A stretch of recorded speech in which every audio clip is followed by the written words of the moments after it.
I'll just say a few words here before I turn it over to Brian. And we don't have any new people in the room or online as far as I'm aware, so we can skip those introductions. And I will just reiterate that we are recording this meeting. And by continuing to participate in the meeting, you consent to being recorded.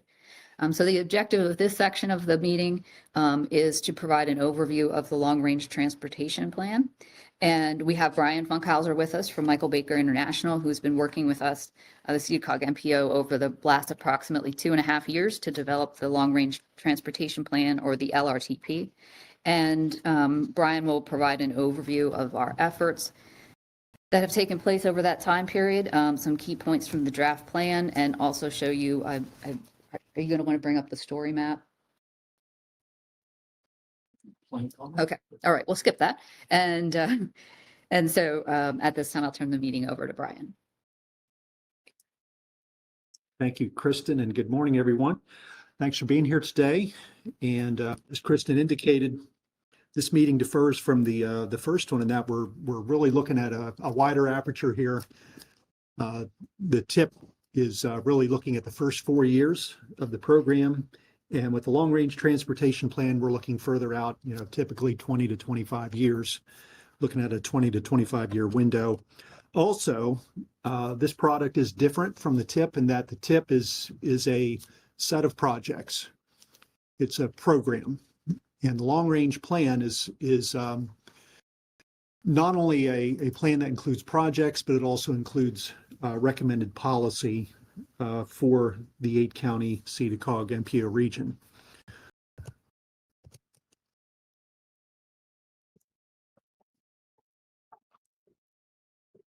Okay, here. Would say You're using them. Okay. put it in.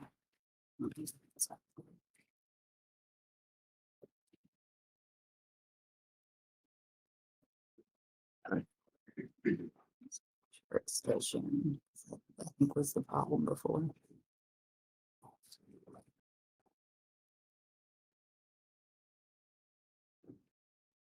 Okay. There we go.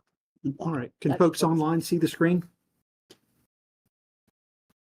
Yeah, yes, we can, Brian. Okay, thank you. All right, so again, for just a few moments this morning, I want to walk everyone through the basic elements of the long-range transportation plan, and we'll discuss how this fits in with the TIP that Kristen and Steve talked about earlier, and how this is really more of a long-range focus for the region and includes not only projects but also recommended policy for the region. This is being referred to as the 2050 long-range plan. And with the MPO's anticipated adoption of this next month, this is a plan that will carry the MPO region out through the year 2050. As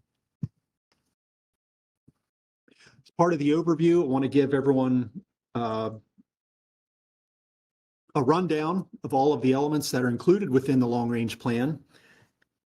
Not only the projects, but also the recommended goal areas and the other elements of long-range plan, which include the revenue forecast. We're required to give an overview of the amount of revenue that the MPO region could reasonably expect to receive over the life of the plan. And so we've done some work in that area as well, working with our partners at PennDOT and FHWA. We'll talk a little bit about that. And then we'll also provide an overview of the projects, next steps, and then, as before, we'll open up the floor for any questions or comments on the plan.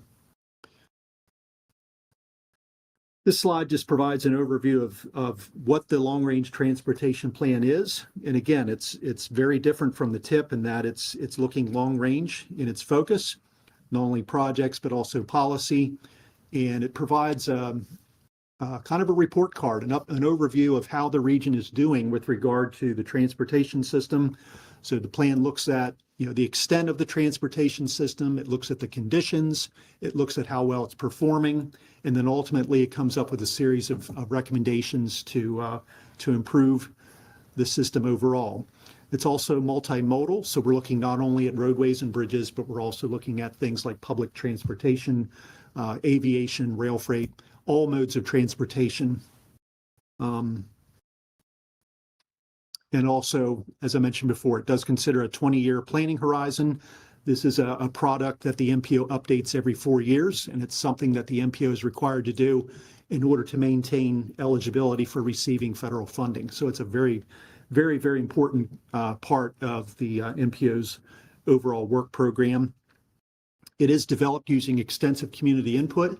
As Christian mentioned, this is an effort that's been underway for probably over 2 years. So there's been a lot of work that's been done over the past 24 months, a lot of outreach.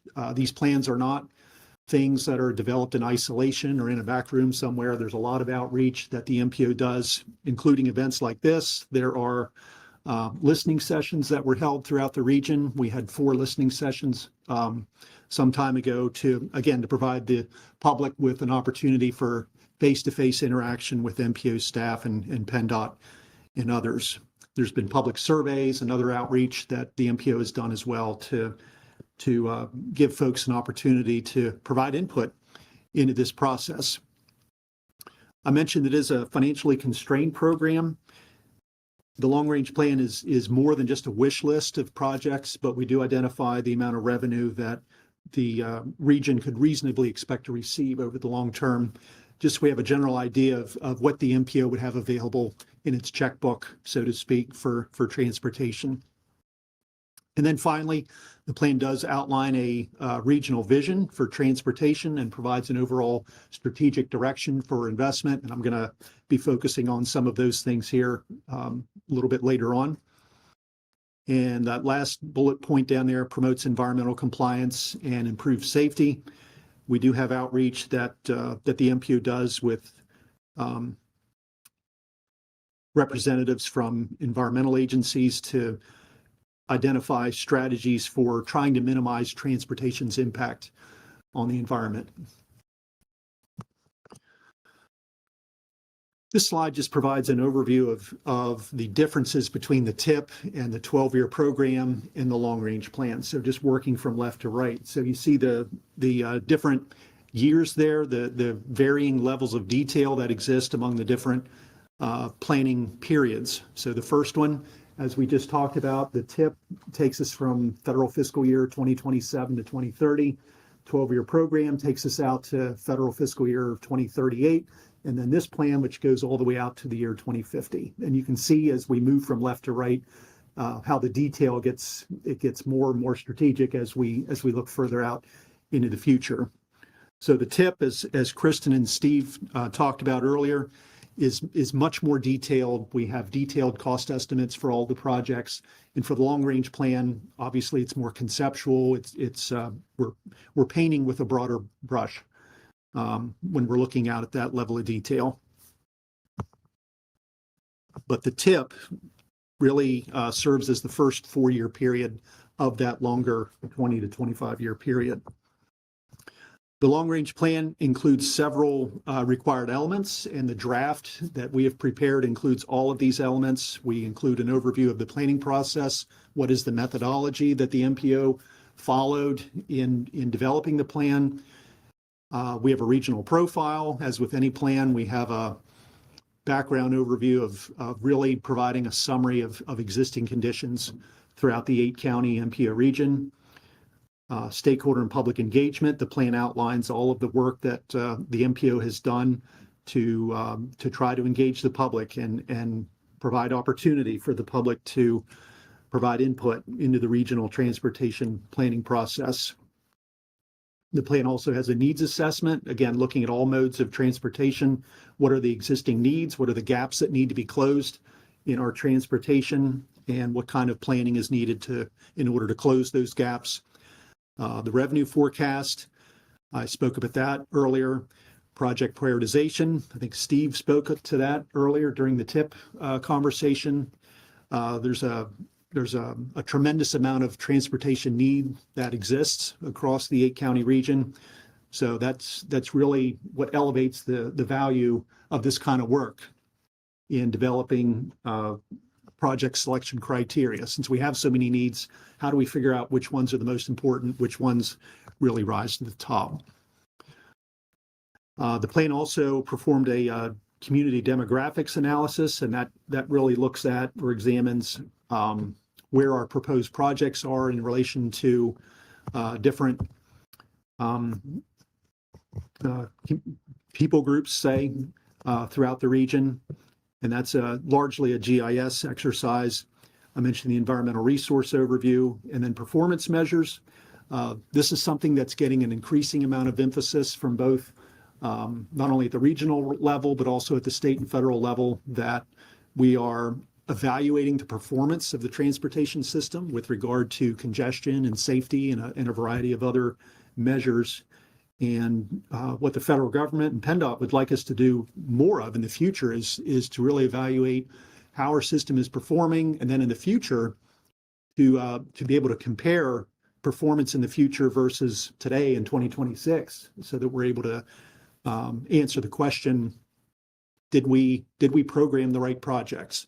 Did the policies that we put in place really get us to where we thought we would be in the future? And if not, then what kind of changes do we need to make to those strategies? The plan is organized around 9 or 10 different goal areas, and these are really generally based on what we know as federal planning factors. This is something that the federal government has had as part of its surface transportation law dating back to ICE-T in 1991. So these have carried forward for decades, and they continue to evolve. One of the newest ones, as you see on the list here, is travel and tourism. That's one of the newest areas of emphasis that the federal government has added to our work program. And through all of these, whether we're talking about housing or travel and tourism, or looking at how transportation supports the region's economic development potential, we really look at how transportation interacts with all of these different facets of our community and how transportation can support each one of these areas.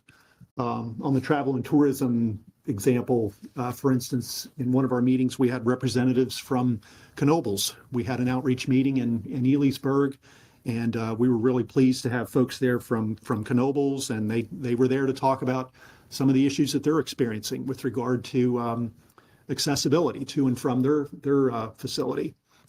And so we acknowledge transportation's role in not only travel and tourism, but really all aspects. I think you spoke of it earlier. Access to healthcare, access to jobs, and it's just provides access to all parts of our lives, and it's a fundamental service that government provides, and we need to plan for its future. So the draft plan does include strategies that really speak to all of these different issues and transportation's role in each one of those. I mentioned the revenue forecast earlier, and again, as part of our work here in this area, it's very difficult sometimes. It's challenging to try to anticipate the amount of revenue that we're going to have to invest in the region's transportation over the long term. But as part of this exercise, we coordinated with PennDOT and FHWA, the Federal Highway Administration, and as part of the program update every 2 years, as part of the launch of that program update, PennDOT puts out what it calls financial guidance, and it identifies the amount of revenue that each one of the MPOs, not only SEDA COG, but also its counterparts across the state. It identifies the amount of revenue that these planning agencies would receive over the next 4 to 12 years across a number of different funding categories. And so we use that as a basis for developing a forecast. And you can see from the chart here, you see the flat line, and that's all part of a conservative forecast. The MPO is not looking at major increases in the future. The current federal funding law, known as the Bipartisan Infrastructure Law, expires later this year at the end of September. Will there be a successor? Will there be successor legislation to that? Who knows? We don't know the answer to that yet. But we are assuming, as part of a conservative forecast, we're assuming that any future legislation would be similar to what we've had, since 2021. And so that's why you see the flat line here on this forecast. We've also identified the anticipated funding levels for the different planning periods for the TIP, for the 12-year program, and for the long-range plan. And you'll notice in the numbers there that the program is front-loaded. There's more money in the front end of the program than in the back end, and a lot of that is attributed to the extra dollars that are available for the finalization of CSVT. So a lot of money, there's a lot of money there, but again, there's 8 counties and spread out for many years. Again, there's a lot of needs to be addressed over an 8-county region. In addition to the funding that SEDA COG MPO receives, there's also, anytime you're dealing with state and federal dollars, there are strings that are attached to the funding. So funding has to be used for specific types of needs, specific types of projects. And you see that the money that the MPO receives comes in different flavors. There's multiple different flavors, multiple different colors of money that come into the MPO's program that can be used for a variety of different types of improvement types. And you see some of the ones here, the NHPP, or the National Highway Performance Program. That's funding that can only be used for certain roadways, basically those that are on the national highway system. So think of routes like 11 and 15 and 522. Roadways like that would be eligible for that funding pot. There are others in here, BOF, for example, that is points to bridges that are what we consider off-system, or bridges that are not eligible or not on the federal aid system. These are largely locally owned bridges that are either functionally classified as minor collectors or local. But again, there's just certain funding pots that can only be used for certain types of projects. And there are many requirements that are associated with each one of these funding pots. And so the MPO works very closely with its counterparts at District 2 and District 3 to manage the program, move money around where it's needed in order to advance the program.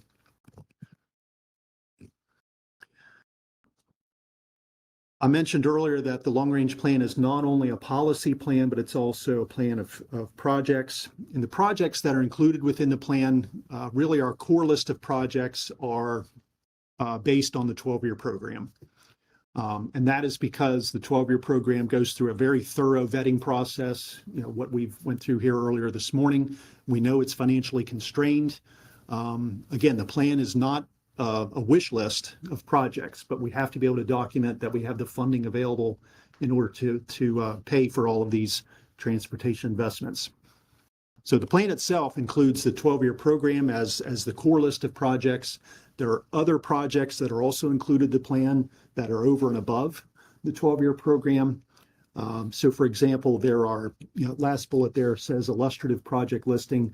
These are projects that the MPO is tracking. Maybe there's not money for them today, but we don't want to lose track of those. We don't want to lose sight of those. So the plan, in one of the appendices of the plan, we do have a section that includes what we call illustrative projects. They're eligible for funding, but there's no funding available for them just yet. And as these plans are being updated in the future, the MPO and PennDOT will look to this illustrative project listing as a starting point for future projects that could make their way onto the program. There are also new tools that are emerging, becoming available from PennDOT.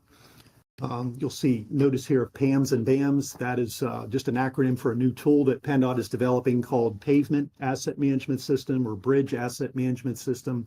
And what it does, PennDOT's doing a better job with really evaluating when certain treatments are needed on the system over time. So, instead of playing whack-a-moles with the transportation system, or this bridge is bad, so we're going to fix that, or this pavement is deteriorating, so we're going to go over here and address this. Instead of playing whack-a-moles with the system, we're taking the MPO is taking more of an asset management approach, is that we're making specific treatments to the system at specific times in order to maintain it and keep it operating at an acceptable level of performance. And through these tools, PennDOT is able to share information with the MPO regarding when certain treatments are going to be needed on our pavements and bridges. And I think for the long-range plan update, we had identified a certain threshold. We had asked PennDOT, hey, tell us the major projects, these major bridge and pavement projects over a certain dollar amount that the MPO is going to need to be thinking about. We're going to need to program those as part of our future TIP, future 12-year programs in the future. Those are the ones that we really need to be planning around and programming our work around with these major asset management projects. So again, we've got more information available today than what we've ever had in the past. And so it's great to be able to have these tools. They continue to evolve and become more sophisticated. And it's really been exciting for us as planners to be able to work with the engineers more closely and get better information for planning and programming. In terms of our schedule, really our review schedule is in sync with the TIP. So we're looking at a 30-day review and comment period that will take us through May 22nd. And again, this is all going to culminate next month with the MPO meeting at SEDA COG on June 12th. And you see the location there at their offices there in Lewisburg. These are public meetings. All of the MPO meetings are public meetings. You're welcome to attend as the MPO sits down to deliberate on the plan and provide any input that you might have either today or on June 12th at that MPO meeting.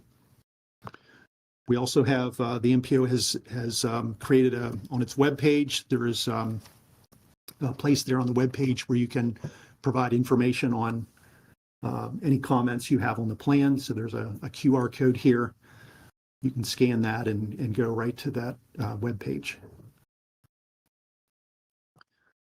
Okay. I'm sorry. Yep, certainly. So I will pause there. If anyone has any questions or comments, we'll start with people in the room first and then go online. The illustrative list somewhere, and how does a project get added to that list of not funding yet, but possibility? It's that's a dynamic list. We can add to the list today. So if there are other Who has candidates, the magical power? that would be the woman seated beside me here. We went through I don't even remember how many projects we started with, and went through an evaluation process of both, follow up with the municipalities or the counties in which those projects were, pulling them from 2021 LRTP, projects that we knew are kind of out there, active. There's a lot of active transportation projects, because we've been with the MSATC, the Middle Susquehanna Valley Active Transportation Committee has had updated lists of potential projects across the region. And so go through a scoring process with all of those, looking at what impacts could delay the project. So for example, if it's a project that there's no right of way acquired yet, but that would be needed, that would delay the project further. Also, is it a short time frame? Is it a quick hit, or is it going to take 10 or more years to get the project going? As well as, does it tick off a lot of boxes? Is it active transportation? Does it support economic development? All those kinds of factors. Local support, funding availability. For example, would it be eligible to apply for certain funding sources that PennDOT has available? And then from that score, it ended up there were, remember off the top of my head how many projects there were, but we divided them by 3. So the top score were high, the next were medium, and then the next were low. Doesn't necessarily mean that it's a low priority for us. It's much more, a lot of the projects that are on that smaller, the lower score side of it, just are really long-term projects or large funding bundles, or ones that do have a lot of those complexities to them. And where is that list at? So the list is actually in the LRTP. Okay. It is on page 130. Can you Appendix B, repeat right? That bridge, that walking pedestrian bridge is on that list. I don't know that it is. So it's a safety, the intersection is a challenge. It's Route 54 and 11 in Danville. Yeah. You can't I can't walk across the highway fast enough to get over to the Mhm. trails. Like, because you're allowing truck traffic to turn right on red. I'm walking across the highway, Mhm. and that's the only safe way to actually Yeah. navigate Route 54. And it needs to be replaced, and the borough is unable to fund that. I believe we had conversations. I'm just with- making sure that since the picture is right there. Yeah. There were a couple projects from Oh. the Danville Area Transportation Study, which Brian was well Yeah. connected to that show, but I don't think that pedestrian bridge itself. I don't think so. I And how apologize, do we I may go have about getting that on the long-term list, consider? Because the low-income housing is there, they use that for transportation to get to town, so it's separating the town of Danville. Sure. So there's a lot of things that make that the corridor for people that don't have cars to Mhm. get to the grocery store. Sure. So I apologize, it's on page 196, not Okay. 139. 139 is for the. I'm on page 0 on the that. main. Okay. I don't recall that being one that ended up Okay. on the scoring list, but again, it was in that Danville, I'm pretty sure it was in the Danville List. study, Mhm. that we did review. But we can have a further Okay. conversation with some folks to add. That's sort of what this public comment period is what are we missing? What are we, are there things that we need to be incorporating into our documents and our planning processes to It make? just happens to be the safest way to get to the grocery store for. Yeah. Our segment of the underserved population of Danville. Sure, thanks for bringing that up. And this illustrative list can help for things that might get funded on the 12-year program, or the transportation program, but also then gives them that standing if they're going after some of these discretionary grant programs, Right. whether it's a state or a federal. Someone has to be aware that it's a Yeah. concern in order to be. I'm not sure, Chris King, are you still with us? Do you recall any recent responses from the traffic unit or anyone else on that pedestrian overhead bridge in Danville as well?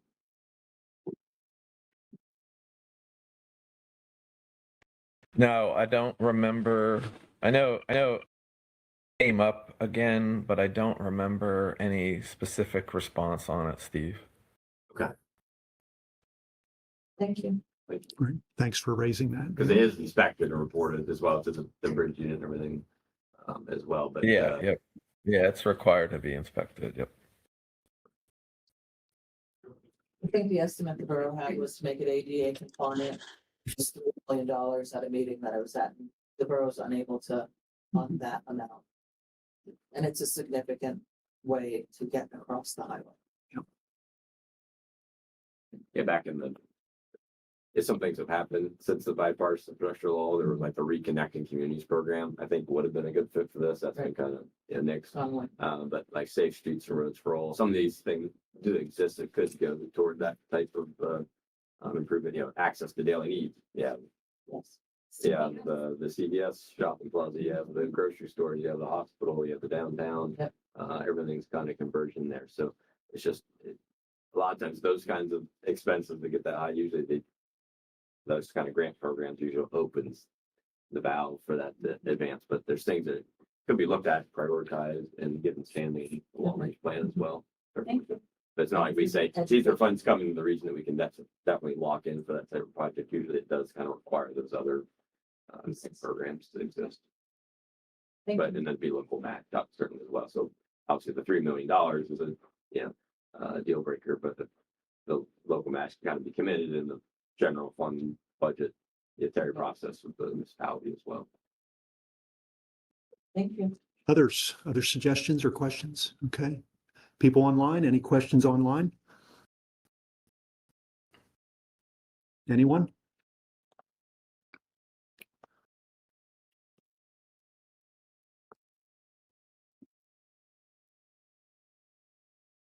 Yeah, we would recommend that if you're pressed for time, the story map and like the link that was shown there is kind of the easiest way to digest this long range plan, to go through. It has all the main chapter elements. It'll have that project listing toward the bottom. There'll be a map, Sam prepared of those illustrative projects as well.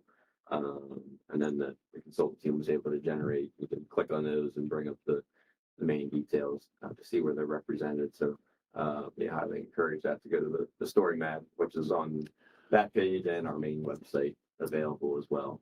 And I think the links are listed on the agenda.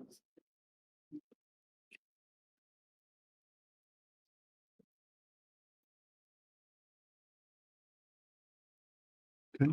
All right. This time I'll turn things back over to Kristen. All right, so let's see.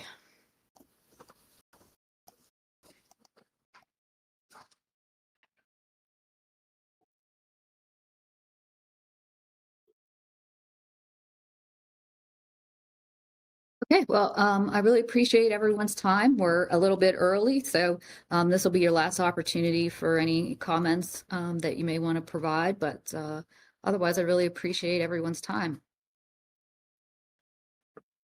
So I think we can conclude the official meeting. So thank you, everyone. I really appreciate it. As has been mentioned throughout the time here, the website is out there with all of the documents. And you can get to that from just going to sedacog.org, and you can navigate to the transportation site. And that also has the link to our what is called Social Pinpoint site, which has some additional information, some background information, as well as a comment form, which is where we're asking people to do online comments. You can also certainly contact me, email me, if you have any comments or questions, and we look forward to hopefully having this plan finalized and adopted at the June 12th MPO meeting. So thank you, everybody. Thank you, Kristen. Great presentations. Thank you. Yes. Thank you. Thank you for both meetings. Did a really good job. Thank you. Thanks, everybody.